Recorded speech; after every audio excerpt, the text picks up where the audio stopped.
mihi ka mauna I ka la I e o wai ale ale la I wai lua.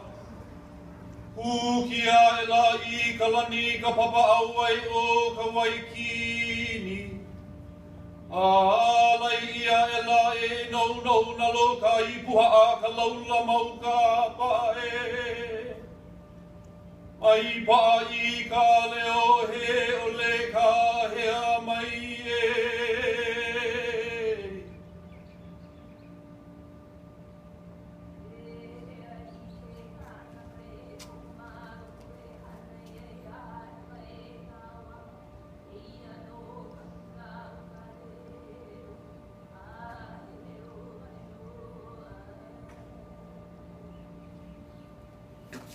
Aloha nui, kakahi aka kākou. Aloha. O wao o kene kua kaili Kahele, e kiki wao nā kilipaki laua o Ninaka, e noho I lalo. No miloli ko o hana o kuku o ne hanawa o hanai ia, wao mani ko. O wao ka hio po o ko o hana, o hele vai ia nei I ke ia la, o ka launa ana, me na kumo a me na haumana me ke ia kula. Mahalo, mahalo, mahalo nui ka o ki olu ana mai. Good morning, everyone. Good morning. Aloha. Aloha. I'm Senator Kaili Kahele. It is an honor to be here this morning. I'm a child of Gilbert and Linda Kahele. My family is from Milolili. Honolulu is my birthplace and I was raised here in Hilo. I'm the oldest of my family, and I really come here today to spend time with the teachers of this school and mahalo nui for graciously welcoming me here today. So, like I said, I haven't had a chance to come here to Career Day in the past, but I know it was something I always wanted to come to. So really thank you for allowing me to just start this morning with you. This first 25 minutes before you head off to your different presenters and classes that you decided to sign up for. So I've done a lot of career days in the past, and my advice to you would be to take advantage of all the guest speakers that have come. Pick their brains, ask a lot of questions, take lots of notes. I really believe we need to develop, train, inspire the next generation of critical thinkers, and that's each and every one of you. You guys are the next generation. You're the next generation of astronomers and scientists and doctors and innovators, inventors, cultural practitioners. So enjoy your time here today and really make the most of it. We only have about 20 minutes, so I decided to briefly tell you about myself, where I came from, and maybe tell you one story of a person that inspired me as a little kid. I've had different mentors and inspirational leaders in my life that have helped me get to where I am today. I'm 42 years old, so haven't had a great opportunity to grow up here in Hilo. And finally, I want to end with 7, I guess you could call them seeds of success, things that I have used in my life that have allowed me to experience the successes that I've currently am able to have today. I really have evolved in the last 20 years of my life. So let me introduce myself. I'm Kahele, born in Honolulu, but raised right here in Hilo. I'm a native Hawaiian whose family comes from the small fishing village of Milolili, about 89 miles to the south of here. My dad was born there. It's where our ancestral home is, Milolili, and specifically Kapua. It's a bay about 2 miles south of Milolili. Very special place in my heart, very special place for our ohana. It's where I learned how to fish. It's where I learned how to Olelo Hawaii. It's where I learned how to play music. It's where I learned what it means to be a Hawaiian. And I can thank my dad and my kupuna for that. I'm a product of our public school system. Graduated from Hilo High School, 1992, with your kumu back there, Crystal. And we're celebrating our 25th high school Hilo High Viking reunion this year. So almost hard to believe that it just seemed like I was sitting in your seats at White Intermediate School just a few years ago. I graduated from Hilo High in 1992. Went to Hilo Community College. I went to UH Hilo. I went to UH Manoa. because I wanted to pursue my higher education. But what I realized when I graduated from high school is I really hadn't applied myself. And I had even a hard time getting into UH Eagle. So I started off at ACC so I could prove to myself, and the teachers, my parents, and others that I was higher education material. Ended up getting my degree from Anoa as a teacher, believe it or not. But I always wanted to fly. My mom was a flight attendant for United Airlines. She always took me into the cockpits. I was always inspired by flying. Inspired by Ellison Onizuka in the early 1980s. Had a chance to meet him. So when I graduated from high school, my mom and dad, instead of having a graduation party or spending a lot of money on other things, they invested in my future career as a pilot. And they got me 6 weeks of flying lessons at the Hilo Airport. So I just graduated from Hilo High. I was 18 years old, and I took my first flight lesson when I was 18. I ended up having all my ratings. By the time I was 19 years old, I was a commercial pilot, flying tours up and down the coast to the volcano, seeing the waterfalls, flying tourists that came from all over the world to see the beauty of Hawaii. And then I decided I wanted to become a military pilot. So I joined the Hawaii Air National Guard as a pilot at 25 years old. And today, 16 years later, currently been in the United States Air Force for 16 years, I teach people how to fly this. This is a C-17 Globemaster 3, state-of-the-art airlift aircraft for the United States Air Force. I actually teach people how to fly this. Picture of us over Hawaii. And through the course of my Air Force career, I've flown all kinds of planes. This is a T-37, it's a T-38, flown the F-15, this is off of Kahele Point. And then I flew the C-130. I flew that for about 3 or 4 years. Deployed to Afghanistan in this in 2004. Flew this for about 3 months overseas in Afghanistan. And then transitioned, like I said, to the C-17. That flying has taken me all over the world. This is Kandahar International Airport in Afghanistan in 2004. This is on the Ranth Bagram Air Force Base in Afghanistan. This is also in Afghanistan. This is Saddam Hussein International Airport in Iraq. And that's my crew there. I was a mission commander for this flight.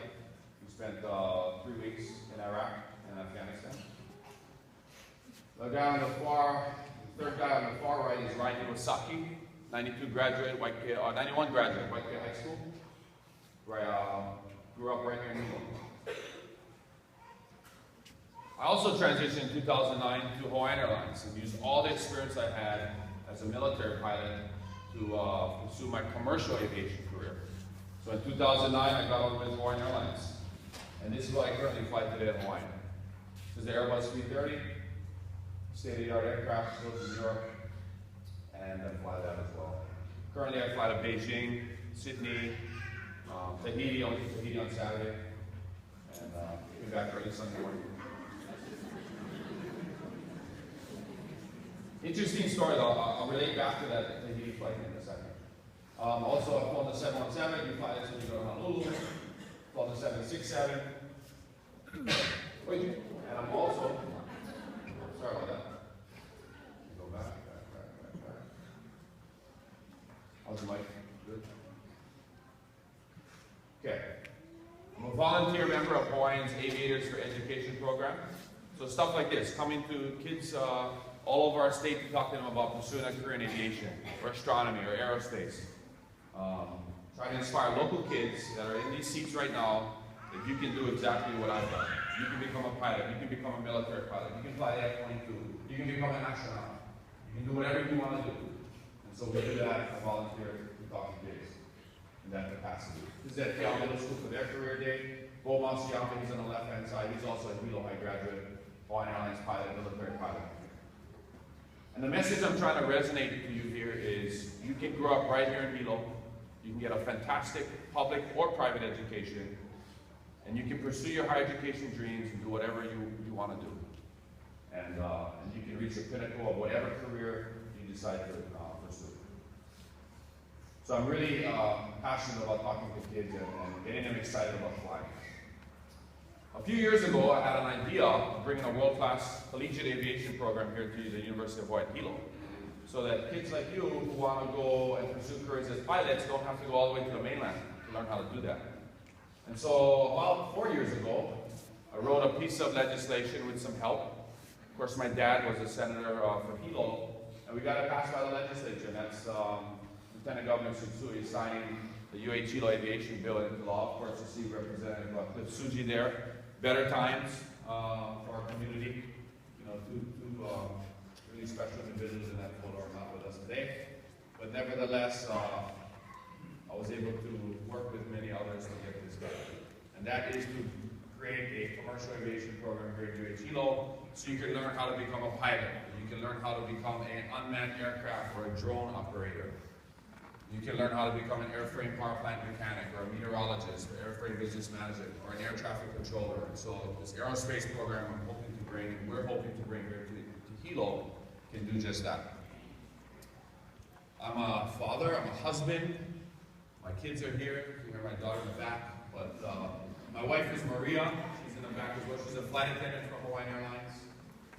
Our daughter on the left is Iolana Malaya. Little munchkin in the middle is Namaka Okaha'i and Naea.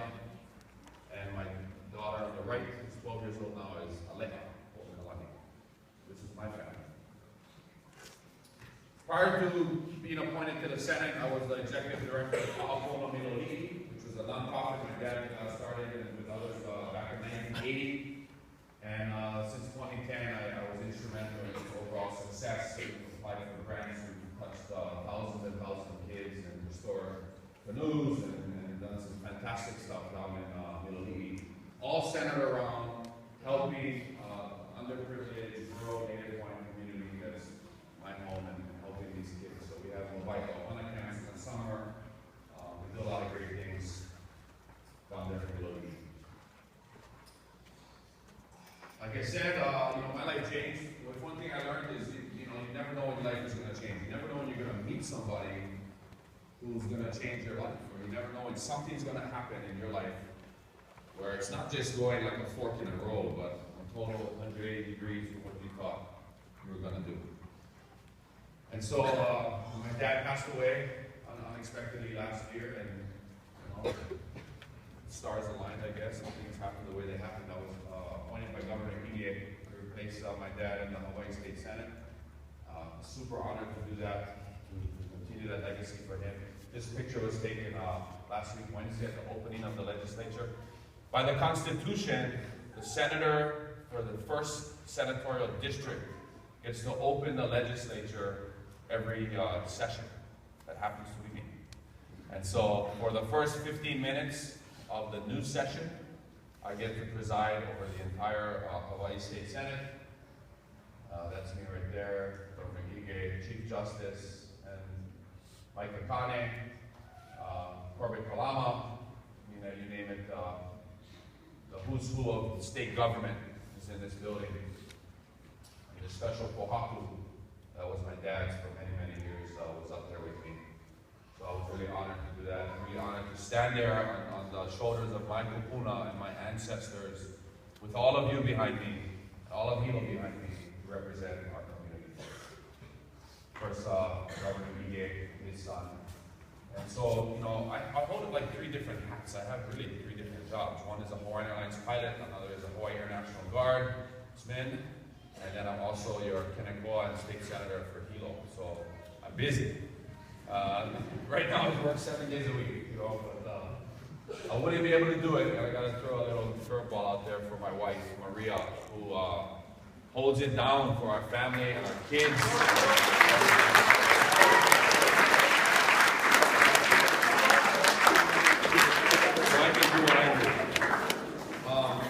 And that's, the story I'm about to share is a boy who grew up here in Hilo, who had big dreams, and who really reached for the stars.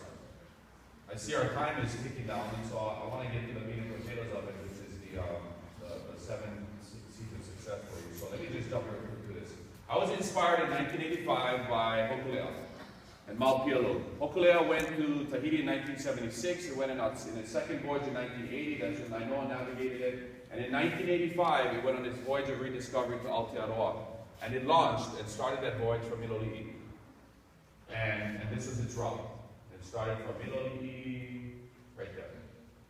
July 10th, went to Tahiti. There's Mao with my dad. So Hokulea was supposed to go on his voyage, but its escort boat was broken, the Dorcas. So it ended up staying in Middle for 2 weeks. And the community embraced it, and they stayed down there in camp, and luau's and parties. On one of those nights, there's Hokulea in 1985. One of those nights or days, my dad takes Mao on the side. And I'm 11 years old. And he says, "Hey Mao, I heard about this star compass, this map that you draw, you can make. You mind drawing it for my son and showing him what it looks like?" And so he did. And there's me, 11 years old, next to Mao. He takes this piece of paper out, takes a single coconut frond, weaves it into a little canoe, orients it on the map, grabs some rocks, and moves on to draw the entire star compass in Satawal, his Satawal language, from the Carolinian Islands. And this basis of this map is what Mao used. There's the canoe right there. This is what Mao used to teach Nainoa to develop the Hawaiian star compass that unlocked deep sea wayfinding and allowed Hokulea and the resurgence of celestial wayfinding in Hawaii. But what that did, there's a map. I've showed this to Nainoa and those guys, and it's a treasured item. I still have it today at my house. But those nights spent with Mao, those experiences as an 11-year-old, unlocked, my imagination to the stars. We hung out at night. He pointed out all the different navigational stars to me, and really spent time with me. I got a chance to sleep on Hokulea one day, and what he ingrained in me was that as a native Hawaiian, the ocean, navigation, all of these things, the universe, was part of my DNA as a native Hawaiian. That 10,000 years ago, our ancestors, your ancestors, were the most skilled, most competent wayfinders on the planet. Before Columbus set sail for the New World, before Magellan sailed, the Polynesian wayfinders were the most skilled navigators on the planet. And they didn't have a compass, and they didn't have a clock, and they didn't have a sextant. They navigated by the stars, and the wind, and the currents, and the birds, and the migratory patterns of those animals. And so this is really special for me. That's, of course, the Hawaiian star compass that Mao designed, right?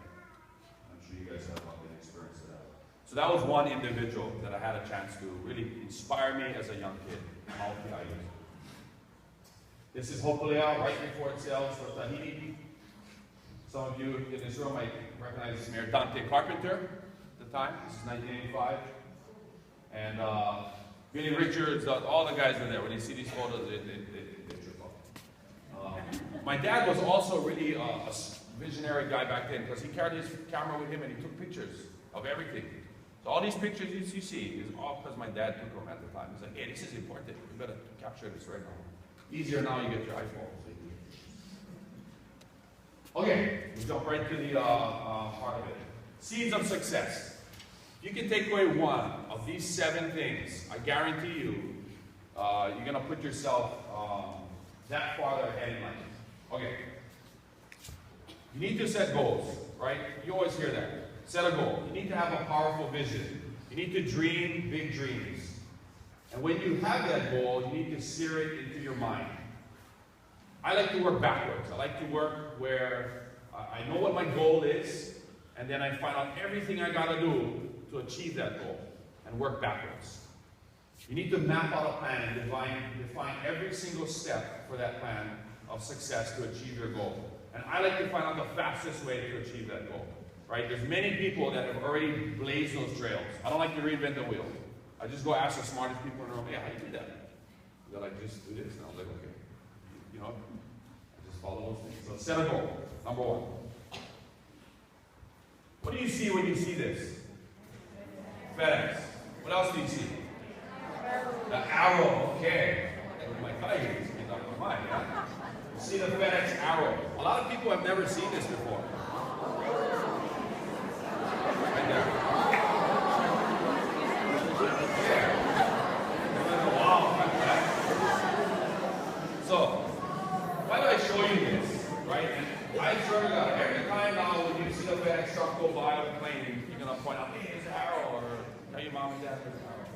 The FedEx arrow was put here for a reason. And you can Google it and you can find out why the FedEx arrow is there. But the reason I put this up here is to think outside the box. Yeah? Don't be afraid to challenge conventional thought. Conquer the impossible and train your mind to see what others cannot see. That's the hardest part, right? Think outside the box. Critical thinking. Others look at just the logo, but your eyes go right to the arrow. Right? It's there for a reason. You can Google tonight if you want. Pretty cool. Okay, next one. Don't join an easy crowd. You're not going to grow. Go where the expectations and the demands are to perform are high. And that's self-explanatory. You want to raise the bar. You want to surround yourself with like-minded individuals, you know, that are constantly striving for success. So don't go where everyone's going. Sometimes you got to go and do things. Sometimes you got to go on your own. Yeah? Don't be afraid to take chances. Next one. Integrity. This is really important. Do everything, live your life with the highest level of integrity. Your word, your reputation, your family name is critical.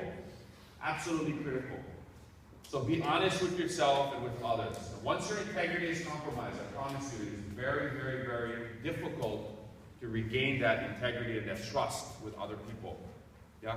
Some say integrity is doing the right thing when nobody's looking. You know, that's a good way to think about it too. But always wear your integrity on your sleeve. Your name, your reputation is very, very important. Be the hardest worker you know. A good friend of mine once told me success comes before work only in the dictionary. And if you want to be successful, you have to condition yourself to have the mindset that no one will work harder than you, both physically and mentally. You have to be tenacious. You have to have passion. You have to have a no matter what it takes attitude. I'm going to work harder than anybody else in the room. So hard work. Finally, the number 6 one is never, never, ever give up. Don't ever let someone tell you that you can't do something, because you can. I've had people tell me, I can never play volleyball. And I walked onto the UH men's volleyball team in 1994 and I was the last person to make the team. I've had people tell me, you're never going to go to college, you're never going to become a pilot, you're never going to pass this bill. You know, and that doesn't deter me. I never give up. I always find a way, I work hard to the end. And sometimes you will not always achieve your goals. It's going to happen in life. But as long as you know that you gave everything you had, you put all of your heart into it, you can walk away with your head held high and know that you did your best. Finally, number 7. This is probably an uncommon one that people wouldn't think of. You have to have empathy. I really think this is the most important seed of success, is having empathy. A favorite quote of mine says that it's not what we receive that enriches our lives, but it's what we give. It's not what we receive that enriches our lives, it's what we give. You know, help others less fortunate. Be humble, volunteer, inspire people. If you see somebody in class having a hard time, sit down with them. Say, hey, how can I help? You know, take the time to care about someone else or something else other than ourselves, yourselves. It's very important. You know, in Hawaiian community, in our culture, we say we have to malama, right? We cannot always take. You have to give back. And when you give back, you help others around you, you lift others up, you help your community. And the bottom line is, you can follow these seeds of success. You know, I promise each and every one of you that you will achieve your dreams and you will achieve your goals. And you have an extremely bright future ahead of you. You can be anything you want to be. But what's really important to me is that you become critical thinkers. You think outside the box. That you embrace science and technology and mathematics. Our world is changing so quickly that I really feel like these skills will help you to compete in that competitive global economy that all of you are going to experience in the near future. So I'll leave you with a quick video.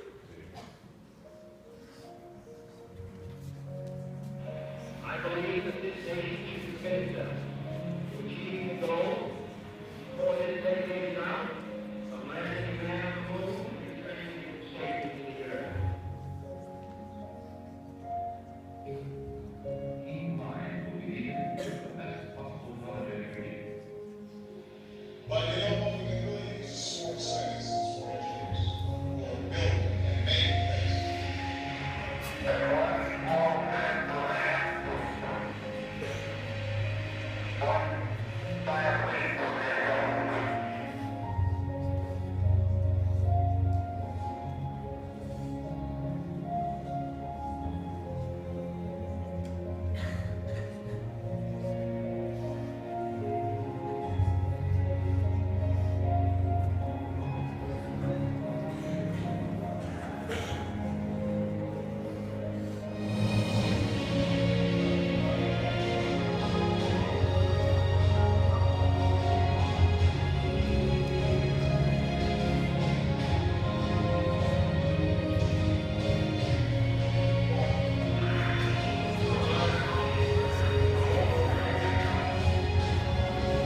final quote. This is Harriet Tubman. She was born in the 1800s. She was a slave, and she was a civil rights advocate, made famous for orchestrating the Underground Railroad, freeing slaves all over the South. And she says, every great dream begins with the dreamer. Always remember you have within you the strength, the patience, and the passion to reach for the stars and to change the world. On that note, have a wonderful career day. Mahalo nui loa for inviting me.